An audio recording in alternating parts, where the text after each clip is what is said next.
दोस्तों, मैं आपको ये बताने जा रहा हूँ कि एक बीमारी होती है स्ट्रोक, यानी कि फालिज मारना, या हिंदी बोलते पक्षघात यानी पैरालिसिस।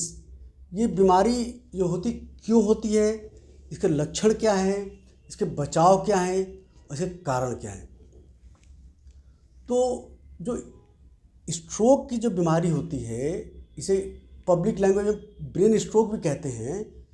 इसमें क्या होता है, ब्रेन के दिमाग के कुछ पार्ट का खून दौरान कम हो जाता है, या तो उनकी धमनी यानी आर्टरी के अंदर ब्लड क्लॉट करके उस एरिया का ब्लड फ्लो कम हो जाती है, या उस एरिया का ब्लड रप्चर करके ब्रेन के उस पार्ट में ब्लीडिंग हो जाती है, उसे बोलते हैं हैमरेज। तो या तो क्लॉटिंग यानी थ्रोम्बोसिस हो जाती है, या ब्रेन में हैमरेज हो जाता है, जिसकी वजह से ब्रेन का कुछ पार्ट काम नहीं करता है। जब काम नहीं करता तो अक्सर मरीज को लकवा मार जाता है, यानी कि उसके एक साइड के हाथ पांव काम नहीं करते हैं, या किसी को केवल हाथ काम नहीं करता है, या किसी को केवल पाँव नहीं काम करता है। प्लस उनको बोलने में तुतला पर आवाज़ आती है, मुंह से लार गिरने लगता है, मुंह थोड़ा टेढ़ा आ जाता है। तो इसे बोलते हैं हेमीपैरेसिस, हेमीप्लीजिया या ब्रेन स्ट्रोक। दुर्भाग्यवश उम्र के साथ साथ ये कॉमन समस्या है और बहुत सारे लोग इसे सफ़र करते हैं, जिससे उनकी लाइफ की क्वालिटी बहुत ख़राब हो जाती है। तो ब्रेन स्ट्रोक यानी लकवा मारने का सबसे मुख्य कारण होता है हाई ब्लड प्रेशर। जब भी ब्लड प्रेशर हाई होता है, अनकंट्रोल हाई ब्लड प्रेशर लंबे टाइम रहता है, तो उनके ब्रेन के जो ब्लड फ्लो खून दौरान ले जाने जो नसें धमनियाँ होती हैं, आर्टरी होती हैं, उनके अंदर कोलेस्ट्रॉल जम करके उसके ब्लड फ्लो को ब्लॉक कर देता है। या कोई बहुत क्रॉनिक लंबे समय से स्मोकिंग करने से भी ब्लड क्लॉटिंग चांस बढ़ जाता है। और किसी का अनकंट्रोल डायबिटीज रहे लंबे समय, उससे भी हो जाता है। प्लस दुर्भाग्य किसी किसी खानदान में जो ब्लड क्लॉट की टेंडेंसी ज़्यादा होती है, तो अगर किसी के माँ बाप को यंग एज में 55 साल से पहले ब्रेन स्ट्रोक यानी लकवा मार रखा हो, या उनको 55 साल से पहले उनको माँ को या माँ को 65 से पहले, या पिताजी को पापा को 55 से पहले हार्ट अटैक हो रखा हो, या किसी खानदान में यंग एज में हार्ट अटैक की हिस्ट्री हो 55 से पहले, तो ये इंडिकेट करता है कि आपके परिवार में ब्लड क्लॉटिंग की टेंडेंसी ज़्यादा है। ऐसे लोगों को अक्सर सावधानी ज़्यादा बरतने की ज़रूरत है।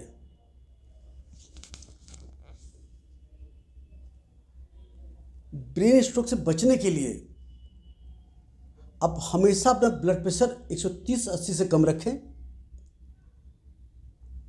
ब्लड प्रेशर की दवा रेगुलर खाएं और हर हफ्ते ब्लड प्रेशर जरूर चेक करें।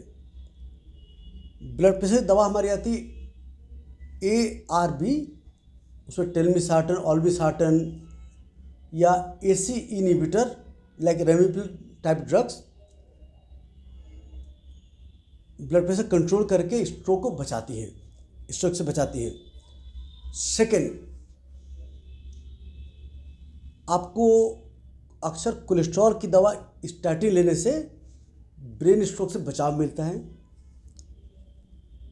थर्ड, हमारी डायबिटीज़ की 2 दवा आती हैं, एक तो होती है पाइग्लूटाथोन, दूसरी आती है GLP रिसेप्टर एगोनिस्ट, उसे सीमाग्लूटाइड, डुलाग्लूटाइड एंड लीराग्लूटाइड, ये 3 दवा आती हैं जो शुगर कंट्रोल के साथ साथ स्ट्रोक की संभावना घटाती हैं। तो अगर आपके परिवार में स्ट्रोक की संभावना है, हो रखी है, किसी हो रखा है या आपको पहले हो रखा है, तो ये दवा लेने से आपको दोबारा स्ट्रोक के चांस घट जाते हैं। फिर क्या होता है कि इन्फ्लेमेशन, बॉडी में इन्फ्लेमेशन होने से या इंसुलिन रेजिस्टेंस बहुत ज़्यादा होने से भी स्ट्रोक के चांस बढ़ जाते हैं। तो आप इन्फ्लेमेटरी फूड, जो प्रोसेस फूड होते हैं, चीनी कम खाएं।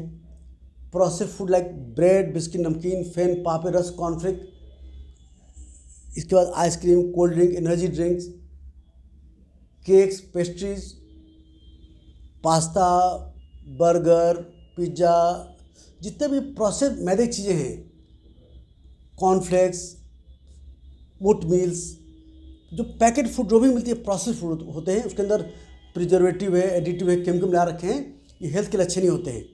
जो खाना हमारे दादा परदादा खाते वही आपको खाना चाहिए, बार बार नहीं खाना चाहिए। बार बार खाने से बॉडी में इन्फ्लेमेशन बढ़ता है। स्ट्रेस कम लेना चाहिए, लाइफ कूल काम रखिए, रोज़ टाइम पे सोइए, कोशिश करिए 7 से 8 घंटे डेली सोइए। रिफाइंड ऑयल अवॉइड करिए, soybean oil, sunflower oil, cotton seed oil, इसके बाद जितने भी राइस ब्रान ऑयल, ये अवॉइड करिए, ये इन्फ्लेमेशन करते हैं। आप घी मक्खन कुकिंग यूज करें, 4 चम्मच घी मक्खन खाएंगे, इससे आपका गुड कोलेस्ट्रॉल एचडीएल बढ़ता है। सरसों तेल अनरिफाइंड या तिल का तेल या मूंगफली तेल आप कुकिंग यूज कर सकते हैं। 4 चम्मच घी मक्खन डेली खाना है।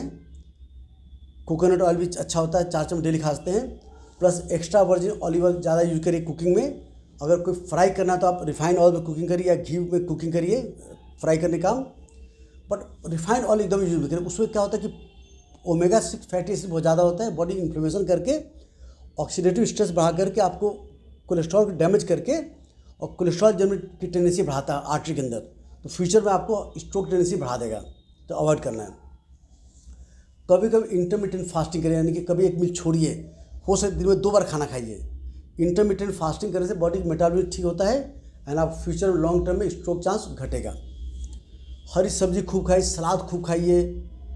हमारे हेल्दी जो हमारे हर्ब्स होते हैं, दालचीनी पाउडर 1 चम्मच लीजिए, थोड़ा 1 चुटकी हल्दी लीजिए, तुलसी पत्ता, धनिया पत्ता, इसके बाद पुदीना पत्ता, जितने पत्ते खाइए, पत्ते और सब्जियाँ खाइए। इसके अंदर एंटीऑक्सीडेंट होता है, ब्रोकली खाइए। ये सब एंटीऑक्सीडेंट आप हार्ट को, ब्रेन को स्ट्रोक से बचाएंगे आपको। और